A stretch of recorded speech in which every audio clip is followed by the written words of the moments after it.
Hi hello అందరికీ నమస్కారం. Welcome back to Madhurimalu. ఇంకా ఎవరైనా మన ఛానల్ని సబ్స్క్రైబ్ చేసుకొని ఉండకపోతే ప్లీజ్ ఇప్పుడే సబ్స్క్రైబ్ చేసుకోండి. అలాగే పక్కనే ఉన్న బెల్ ఐకాన్ ఆల్లో పెట్టడం మాత్రం మర్చిపోకండి. ఇక లేట్ చేయకుండా మన స్టోరీలోకి వెళ్ళిపోదామా? ఉంటా నీ జతగా ఎపిసోడ్ 36. ఇక తినేసిన తర్వాత అప్పుడు కొంచెం సేపు రెస్ట్ తీసుకుందాం అనుకుంది. కానీ జగదీశ్వరీదేవి సింధుకి కనీసం రెస్ట్ తీసుకునే అవకాశం కూడా లేకుండా ఏదో ఒక పనిని చెప్తూనే వచ్చింది. ఆవిడ చెప్పే పనులన్నీ నిదానంగా ఓపికగా చేస్తూ ఉంది సింధు. ఇక సాయంత్రం అయ్యేసరికి కొడుకు వచ్చే టైం కావడంతో కోడలు చేస్తున్న పనులన్నీ ఆపించేసి తనని కూర్చోబెట్టింది జగదీశ్వరీదేవి. ఆ తర్వాత కిచెన్లోకి వెళ్ళి స్నాక్స్ చేయడం మొదలుపెట్టింది. సింధుకి కొంచెం వింతగా అనిపిస్తూ ఉంటే ఇంటికి వచ్చాడు అర్జున్. గుడ్ ఈవినింగ్ శ్రీమతి గారు అంటూ నవ్వుతూ విష్ చేయడంతో లేచి భర్త చేతిలోని బ్యాగ్ తీసుకుంది సింధు.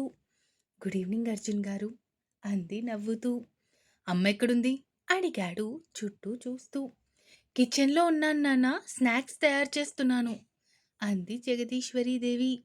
అయ్యో అమ్మ, నువ్వెందుకు చేయడం అంటూ కంగారుగా అడగడంతో ఓహో, నీ ప్లాన్ ఇదా అత్తయ్య, ఇప్పుడుంది చూడు నీకు అనుకుంటూ, అత్తయ్య మీరెందుకు చేయడం, నేను చేస్తాను కదా, అయినా ఉదయం నుంచి అన్నీ చేసిన నాకు ఇవి చేయడం కష్టమా చెప్పండి, మీరు కూర్చోమన్నారు అని ఒక 5 minutes కూర్చున్నాను అంతే అంటూ జగదీశ్వరి దేవికి ఏమాత్రం తీసిపోని విధంగా సమాధానం చెప్పింది సింధు. సింధు నుంచి అలాంటి సమాధానం ఊహించలేదు జగదీశ్వరీదేవి. వామ్మో, ఇది నేను అనుకున్నట్టు కాదు ముదరదే అనుకుంటూ, ఉదయం నుంచి అన్నీ నువ్వే చేసావు కదా తల్లి, అందుకే ఇదైనా నేను చేద్దామనుకున్నాను, అయినా వెళ్ళు అర్జున్కి ఏం కావాలో చూడు అంటూ చెప్పడంతో ఇక అర్జున్ పైకి వెళ్తే భర్త వెనకే వెళ్ళింది సింధు కూడా. రూమ్లోకి రాగానే భార్యని హత్తుకుంటూ, సారీరా నీకు ఇబ్బంది పెట్టేస్తున్నాను ఇంట్లో పనులన్నీ అడిగాడు అర్జున్.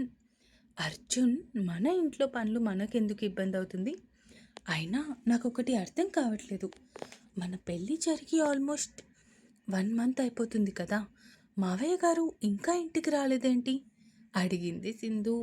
అది డాడీ ఇండియా మొత్తం వాళ్ళ ఫ్రెండ్స్తో కలిసి పుణ్యక్షేత్రాల యాత్రకి వెళ్ళారు, ఇంకొక 1 or 2 monthsలో వచ్చేస్తారు అన్నాడు అర్జున్. సరే అయితే మీరు ఫ్రెష్ అవ్వండి, ఈలోపు నేను మీకు డ్రెస్ తీసి పెడతాను అంది సింధు. అబ్బా, ఫుల్ స్ట్రెస్గా ఉంది, కొంచెం స్ట్రెస్ పోగొట్టొచ్చు కదా అడిగాడు అర్జున్. ఇదిగో, అప్పుడే మీ అల్లరి వేషాలు మొదలు పెట్టకండి, ఇంకా టైం ఉంది దానికి అంది సింధు సిగ్గుపడుతూ. మొగుడు పిల్లలకి టైంతో పని లేదే, ఏ టైంలో అనుకూలిస్తే ఆ టైంలోనే, అదే వాళ్ళకి రాత్రి, ఆ చుట్టూ పరిసరాలే అంటూ ఉన్న అర్జున్ నోటికి చేతిని అడ్డు పెడుతూ, ఆపండి సార్, చాలా ఎక్కువ అవుతుంది ఇప్పటికే, మీరు వెళ్ళి ఫ్రెష్ అవ్వండి, ఒక ముద్దు కూడా లేదా అన్నాడు అర్జున్ మూతి ముడుస్తూ. నవ్వుతూ భర్త నుదుటిన ముద్దు పెట్టింది సింధు. ఇదిగో, నేను నీ మొగుడిని, అర్థమవుతుందా, ఎక్కడ పెట్టాలో అక్కడ పెట్టు అంటూ చెప్పడంతో నవ్వుకుంటూ అర్జున్ పెదాల మీద పెదాలను నిలిపింది సింధు. కొంతసేపటికి భార్యని వదిలి దూరం జరిగి ఇంకొంచెం అడ్వాన్స్ అవుతూ ఉంటే భర్తని అక్కడితో ఆపేసి, అస్సలు ఓపిక లేదు శ్రీవారు, ఇప్పుడు మీరేమైనా చేస్తే నైట్ వంట కూడా చేయలేను, మళ్ళీ అత్తయ్యకి ఇబ్బంది అవుతుంది, ఇక మీరు వెళ్ళండి అంటూ చెప్పేసి భర్తని పంపించేసి డ్రెస్ తీసి బాల్కనీలోకి వెళ్ళింది. ఇప్పుడు నాకు నీ గేమ్ ప్లే మొత్తం అర్థమైపోయింది అత్తయ్య, ఇక్కడ నుంచి ఈ కోడలి గేమ్ ప్లే చూడు, నీ కొడుకు ముందు నన్ను ఏదో దోషిలాగా చేసి నిలబెడదాం అనుకుంటున్నావు కదా, అదే కొడుకు దగ్గర నీ నిజస్వరూపం బయట పెట్టి నిన్ను ఇంట్లో నుంచి బయటికి గెంతించకపోతే నా పేరు సింధూరా అర్జునే కాదు అనుకుంటూ అక్కడి నుంచి కిందకి వెళ్ళిపోయింది. ఏంటే, నా కొడుకు ముందు నువ్వే ఏదో పని చేసినట్టు నటించాలి అనుకుంటున్నావా?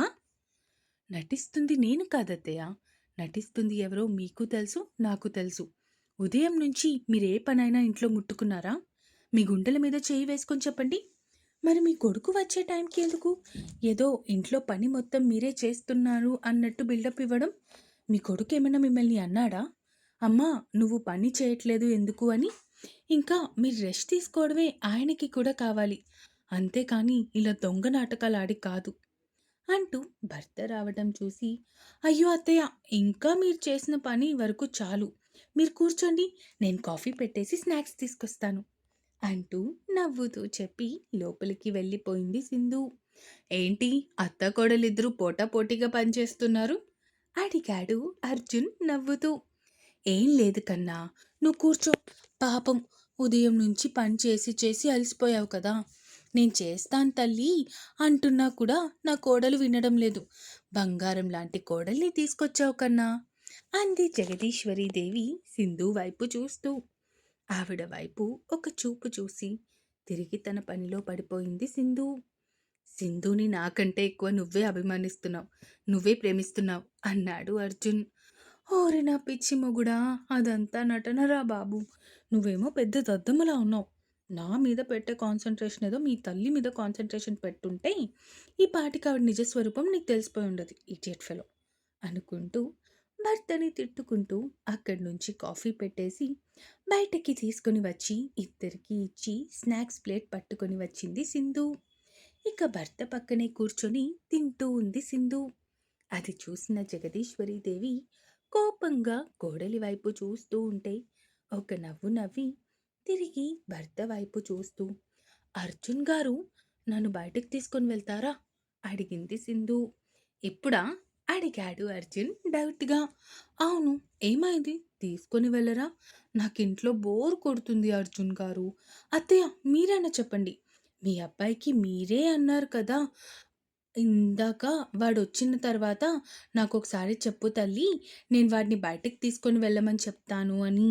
ఇప్పుడు మీరు చెప్పండి మీ అబ్బాయికి, లేదంటే నా మాట అస్సలు వినడు అంది సింధు అత్తగారి వైపు చూస్తూ.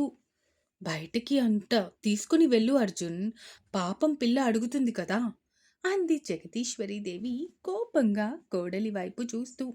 సరే, రెడీ అయితే వెళ్దాం అన్నాడు అర్జున్ పైకి లేస్తూ. ఓకే అర్జున్ గారు అంటూ అక్కడి నుంచి పైకి వెళ్ళిపోయింది సింధు. భార్య వెనకే పైకి వెళ్ళాడు అర్జున్ కూడా. ఎక్కడికి వెళ్దాం శ్రీమతి గారు అడిగాడు అర్జున్ భార్య వైపు చూస్తూ. మూవీకి వెళ్దాం, మూవీ నుంచి అలా తినేసి వచ్చేద్దాం, ఏమంటారు? అత్తయ్యకి ఆర్డర్ పెట్టేద్దాం అంది సింధు. లేదు, ఒకసారి అమ్మని కూడా అడుగుతాను, వస్తాను అంటే తీసుకొని వెళ్దాం. నేను మా ఆయనతో కలిసి వెళ్దాం అనుకుంటున్నాను, ఒక రొమాంటిక్ డేట్కి. అయినా ఇలా రొమాంటిక్ డేట్కి అత్తయ్యని తీసుకొని వెళ్తే ఏం బాగుంటుంది అడిగింది సింధు భర్త వైపు కొంటెగా చూస్తూ. అబ్బా రాక్షసి, చూపులతోనే చంపడం అంటే ఇదే అన్నాడు అర్జున్ భార్య వైపు చూస్తూ. భర్త ప్రవర్తనకి నవ్వుకుంటూ, చెప్పండి అర్జున్ గారు అంటూ అమాయకంగా అడగడంతో, సరే సరే, రొమాంటిక్ డేట్ అంటున్నావు కాబట్టి కార్నర్ సీట్స్ బుక్ చేస్తాను అంటూ బుక్ చేసేది అర్జున్. ఇక భార్యని తీసుకొని స్టార్ట్ అయ్యాడు. వీడు ఖచ్చితంగా నన్ను అడుగుతాడు, అమ్మా నువ్వు కూడా రా అని. వాడు అడగగానే నేను కూడా వాళ్ళతో పాటు బయలుదేరిపోతాను అనుకుంటూ ఆలోచిస్తూ ఉంది మన పిచ్చి జగదీశ్వరీదేవి. కిందకి వచ్చిన అర్జున్ వైపు ఆశగా చూసింది జగదీశ్వరీదేవి. అమ్మా నేను సింధు బయటకు వెళ్తున్నాము, అది నీకు 7:30 8 అలా అయ్యాక ఫుడ్ ఆర్డర్ పెట్టేస్తాను, నువ్వు ఇంకా వంట చేసుకోకు, మేం కూడా బయట తినేసి వచ్చేస్తాం, సరేనా అంటూ భార్యని తీసుకొని బయటకి వచ్చాడు అర్జున్. సింధు భర్తతో కలిసి నడుస్తూనే వెనక్కి తిరిగి అత్తగారి వైపు చూస్తూ కళ్ళు ఎగరవేసింది. ఇక అర్జున్ బైక్ మీద ఇద్దరు మూవీ థియేటర్కి స్టార్ట్ అయ్యారు. బాబోయ్, అత్తయ్య నుంచి తప్పించుకోవడానికి రొమాంటిక్ డేట్ అని చెప్పాను, ఈ మనిషి మామూలు డేట్ అంటేనే వదలడు, ఇంకా రొమాంటిక్ డేట్ అంటే ఎన్ని చుక్కలు చూపిస్తాడో అనుకుంటూ తనలో తానే సిగ్గుపడుతూ భర్తని వెనక నుంచి హక్ చేసుకుంది. నవ్వుకుంటూ థియేటర్ వైపు పోనిస్తూ ఉన్నాడు అర్జున్. ఇక థియేటర్ దగ్గరికి రాగానే బండి పార్క్ చేసి ఇద్దరు హాల్లోకి వెళ్ళిపోయారు. ఏం ముందే ఫుడ్ కూడా ఆర్డర్ పెట్టేసి ఉండడంతో మూవీ స్టార్ట్ అయిన ఒక పావు గంటకి ఒక వెయిటర్ వచ్చి ఫుడ్ ఇచ్చేసి వెళ్ళిపోయాడు. అర్జున్ మళ్ళీ ఇది అవసరమా అడిగింది సింధు. నువ్వు ఇది తిను, నేను నిన్ను తింటా అన్నాడు అర్జున్ భార్య వైపు చూస్తూ. భర్త మాటలకి సిగ్గుపడుతూనే ఒక పిజ్జా బైట్ తీసి తన మెడ మీదకి చేరుతున్న అర్జున్ నోటి దగ్గర పెట్టేసింది. ఏ రాక్షసి, ఇది అన్యాయమే అన్నాడు అర్జున్. ముందు ఇటు తినండి సార్, తర్వాత నన్ను అయినా తినొచ్చు అంటూ మూవీ చూస్తూ తింటూ ఉంది. అర్జున్ మాత్రం మళ్ళీ తన చిలిపి ఆటలు మొదలు పెట్టేశాడు. ఇక ఇంటర్వెల్ టైంలో జగదీశ్వరి దేవికి ఫుడ్ ఆర్డర్ పెట్టేసి మళ్ళీ భార్య వైపు చూస్తూ ఏమన్నా తింటావా అడిగాడు అర్జున్. నైట్ డిన్నర్ చేయాలి, ఇప్పుడేం తినలేను అంటూ చెప్పడంతో ఒక కూల్ డ్రింక్ తీసుకుని వచ్చి భార్యకి ఇచ్చాడు.